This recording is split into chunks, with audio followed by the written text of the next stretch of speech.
Now, part of what some people haven't had empathy for a lot of these fire victims because they're saying, well, this is premier real estate within the country. It's not really the same for them. They should be fine.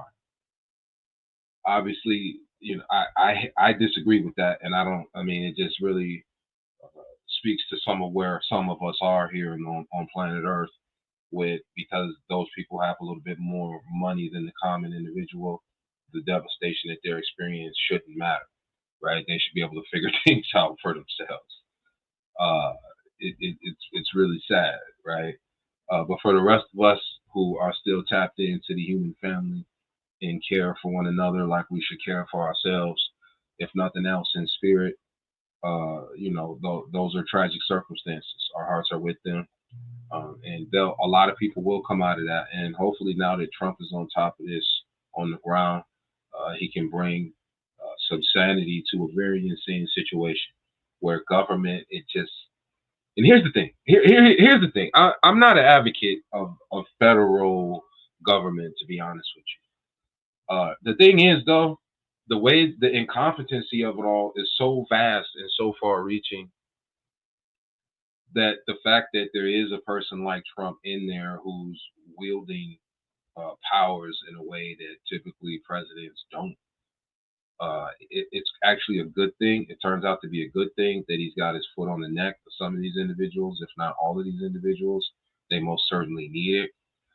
My thing is, though, I don't really like being dependent on the idea of that, right? It really must and needs to be on the ground level where you and I, on the everyday individual level, understand that governments need to be held accountable by their people.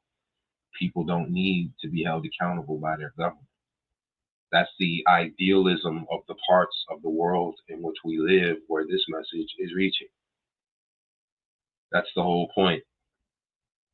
So, whatever it is, however we have to do it, that needs to be understood, that needs to be lived out, that needs to be practiced.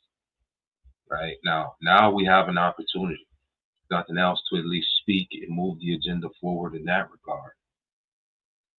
Practice what you can as far as these virtues and values of freedom, human freedom, the freedom of the individual taking place and having precedence over everything. And when tragedies like this happen, unforeseen, unplanned for tragedies such as fire or whatever other natural disasters that happen, then okay, obviously functional government should step in, not dysfunctional. And there's a whole lot of functioning, dysfunctional individuals out here, and that's bleeding into institutions.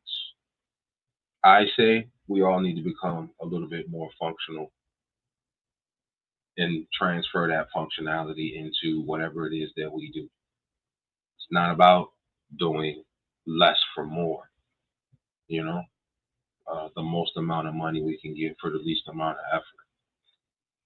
Take pride in whatever it is that you do. Take pride in the land where you've invested, your forefathers have invested blood, sweat, and tears. Be an individual of prosperity and purpose. Do that. I do that. Enough of us do that. We'll be fine.